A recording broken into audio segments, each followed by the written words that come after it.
Welcome to today's session over differentiated monitoring and support and the cyclical review process. I am Evan Heckman. I'm one of 3 special education liaisons here at Region 10, along with Beth and Kevin. I want to talk to you about today's learning outcomes. By the end of the session, we want to make sure that you can do the following things: that you understand the purpose of the cyclical review, you understand the essential components of the review, you can identify your roles and responsibilities, and that you can explain the possible outcomes of that review. The diagnostic framework here on your screen concentrates on the 3 domains of implementation, student outcomes, and family engagement, and is integral to addressing the 7 critical areas of compliance in all aspects of the system of monitoring and support. It supports TEA and the LEAs in reviewing a variety of increasingly complex data about program implementation, student outcomes, and family engagement at all levels of monitoring. The Department of Review and Support and TEA strives to improve the special education monitoring process for Texas local education agencies. The DMS process is designed to assist LEAs in continuously improving services and facilitating positive student outcomes. It consists of 2 monitoring pathways: cyclical and targeted support reviews. Both pathways analyze data related to federal and state compliance and outcomes for students with disabilities. Many review activities in both cyclical and targeted monitoring pathways are completed through a desk review, and in some cases, an LEA might also engage in an on-site review.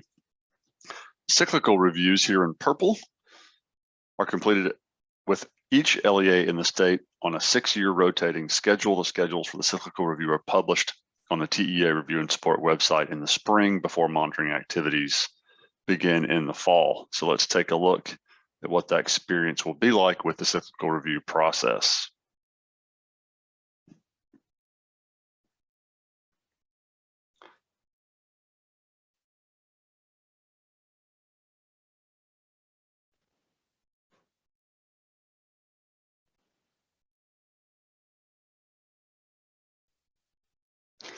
You see here several different aspects of the cyclical review. The white star there, we want to bring your attention to. The strategic support plan is only a requirement for those who have a determination level of 2, 3, or 4. If you have a determination level of 1, it is recommended as a part of the continuous improvement process, but it is not required. As an overview here, you see that there are several different aspects. The first starts with notification. Those usually happen in July or early August, where a letter gets sent to the superintendent and copied to the special education director. They'll discuss what's coming up and let you know that you're involved in the next cyclical review. Then there's a policy and procedure review that takes place from the end of August, typically into the beginning of October, where they look at those procedures linked to the legal framework. They'll have a pre-monitoring phone call with a TEA specialist no later than 2 weeks prior, at which point you'll discuss notification, different components, timelines, responsibilities, and get to ask any questions. And then the actual review itself consists of a desk review, which is mainly submission of documents coming from student folders. There's a stakeholder survey, which is sent to the families, caregivers, educators, and different district staff that work with students with disabilities. And finally, once that process has been completed, there is a report which is shared with the district, which includes findings, potential recommendations, etc. Again, here is some information about the timing of and the purpose for and what's included in those notifications that you'll receive from TEA. If you were to receive an on-site visit based on previous year's data, you would see that indicated in that notification as well. If you do not see an on-site in the notification, then you would not be receiving an on-site visit as a part of the cyclical review process. The policy and procedure review really takes a look at the LEA's policies through the legal framework. This takes place from the beginning before really the actual review itself happens, from the end of August to the beginning of October. Then you'll have a pre-monitoring phone call on the screen as an example and an agenda that they will also email you so that you can discuss during your pre-monitoring phone call. This allows for transparency during the process. The comprehensive desk review consists of sets of questions that aligns to each area of compliance in the diagnostic framework. In addition to those 7 areas, there's also a set of questions focused on behavior. All questions in the desk review are aligned to federal and state statute and are designed to measure the minimum level of accepted compliance for that citation. You'll notice here on the screen that where my cursor is, this is a live link to that. So if you were to go to Region 10's website and go to the Special Education Liaison page and find information about cyclical review, you could click on these slides and the rubric would come up live for you so that you could review the rubric and know what sets of questions are being asked as a part of that process. This is what the desk review does. Its purpose is to ensure LEA compliance with federal and state special education requirements. You see there that it focuses on all areas. It identifies strengths and areas for improvement, allows for development of a plan for support and technical assistance, identifies any non-compliance, and reports findings. We've included in the slides a variety of resources related to the rubric, not only the rubric itself on the far left, but in the middle, we've converted that to a Google form that you could use, or on the far right there, you could take either or both of those and create your own document to help you to go through that process and track as needed. Again, all these are available on our website. As far as the desk review and folder sampling are concerned, each LEA selected for participation in a desk review will provide documentation for a select sample of students. If you were to look at this document, you would see that based on the size of your LEA and the number of students receiving special education services, the number of folders you would submit ranges from 10 at a minimum to a maximum of 24 folders that you would submit. The TEA representative will review your LEA sample size and required documentation for submission during your initial cyclical monitoring phone conference, at which point you can ask questions and clarify what it is that you need to know, but they will give you the number, the PEIMS numbers based on your data of those students with disabilities who enrolled in your LEA so that you can send those folders along.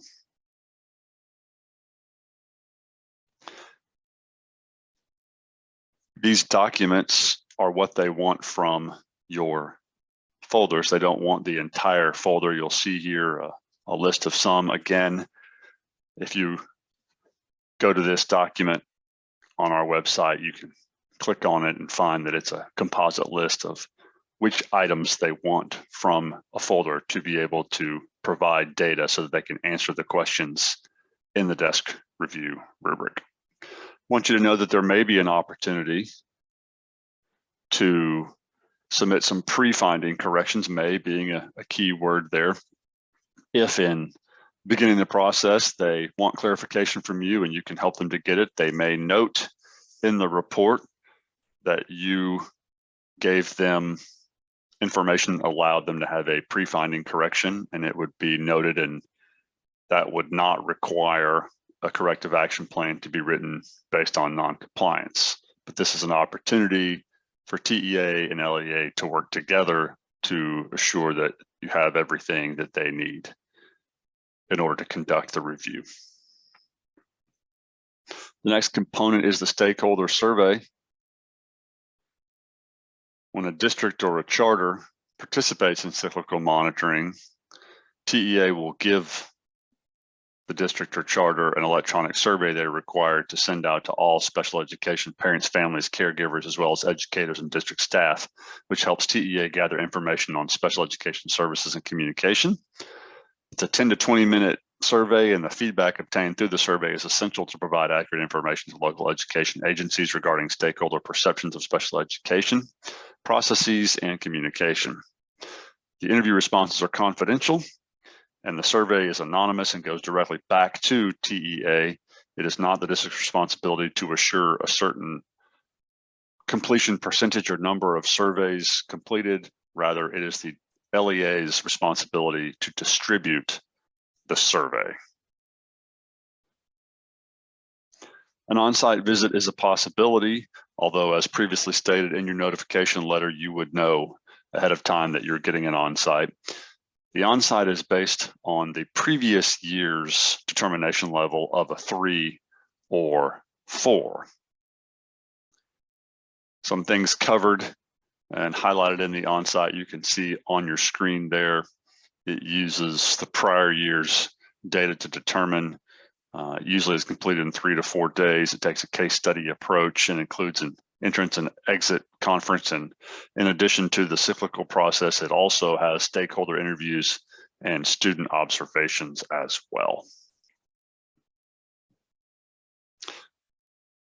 The case study approach is one that's used as a part of this on-site. Here's some information that determines, based on the student size, how many case studies they do and how many campuses you have.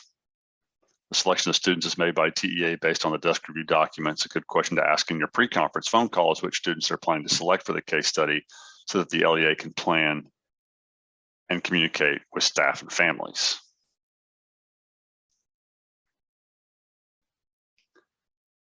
The case study documents may include some of the things on the screen here, inclusion logs, etc.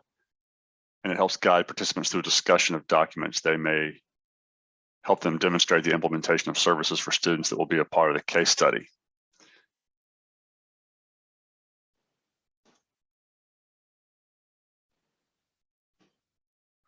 Evidence of IEP implementation should always be available. The idea is not to request new documentation or request that a service provider begin new documentation or activities for the purpose of an on-site visit, but rather how can school administrators and other school leaders look for evidence of IEP implementation throughout the academic year?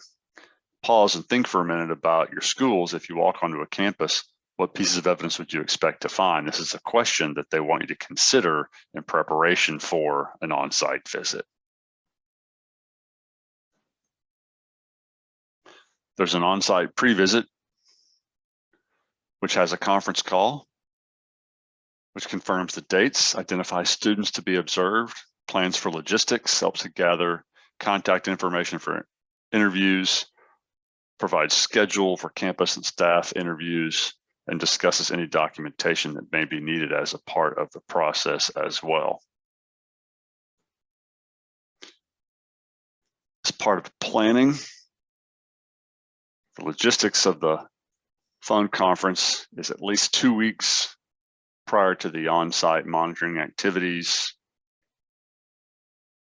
And they want you to take into consideration the following things as a part of that. They want you to begin to contact parents and families of students that will be observed and families that may be interviewed, and they want you to notify district staff as appropriate so that everyone is aware of the process.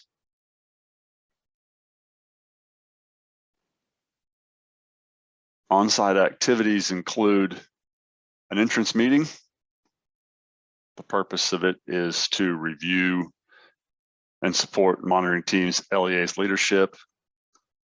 Meeting topics include things like current relevant data, LEA initiatives, and on-site activities. It will include the following groups of people.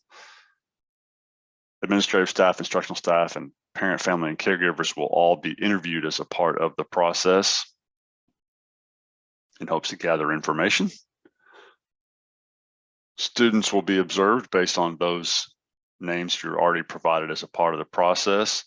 When conducting on-site student observations, TEA will try to minimize disruption in classroom and instruction. Includes having conversations and/or debrief sessions with the teachers. And during the observations, TEA will bring copies of modifications, accommodations, BIPs if applicable, bell schedule, student schedule, etc. And the observations will last approximately 30 minutes. Some things to consider are class schedules, documentation, bell schedules, and maps to ensure that things go as smoothly as possible. Once it has been completed, there will be an exit conference and a summary of activities will be listed. They'll talk about overarching themes gained from the on-site review, including strengths and considerations, outline outcomes for the review and next steps, such as timelines for findings, reports, etc. And they'll capture any questions that require follow-up and response. Some of the components used in the data review are self-assessment, RDA, conference information and interviews, desk review data, observations, etc. And all that goes together into their summary of findings, where they list the following things, such as strengths, considerations, and technical assistance. Upon completion of the cyclical review, you'll be provided with a report, and shortly after, within a couple of months of the completion, those reports will be listed on TEA's review and support website. On your screen, you see examples of what that looks like. Each cycle or year's reports are grouped together. One thing that happens concurrently is the dyslexia monitoring. You see Amy Davenport's information here. If you have specific questions about that process, you can contact Amy. Just know that it is happening at the same time using those special education folders they've identified. Students who receive dyslexia as a part of special education, and the findings are also included in the same comprehensive report that you get as a part of the cyclical process. After a review, if non-compliance is identified, LEA is required to complete a corrective action plan. The corrective action plan has to be completed, submitted within 30 days of notification of non-compliance, and that must be corrected as soon as possible, but no later than 1 year from the date of non-compliance. So you see on the screen a couple of different pieces of information showing the combined cycle 1 and 2, and then cycle 3. If it's orange or green, that means there were instances of it found during those cycles. And these next several slides simply show some information about what types of things in our region were found to be non-compliant. A few tips: contact your ESC for assistance. We're here to help. Begin with the end in mind. Review other LEA cyclical reports that are public information on TEA's review and support website. Know your data. Remember to review your policies and procedures. Take a look at those documents that we have shared with you, such as a desk review rubric, etc. On our website as well is a cyclical hyperdoc here. If you were to click on it, each of these things is a live link to information covered in this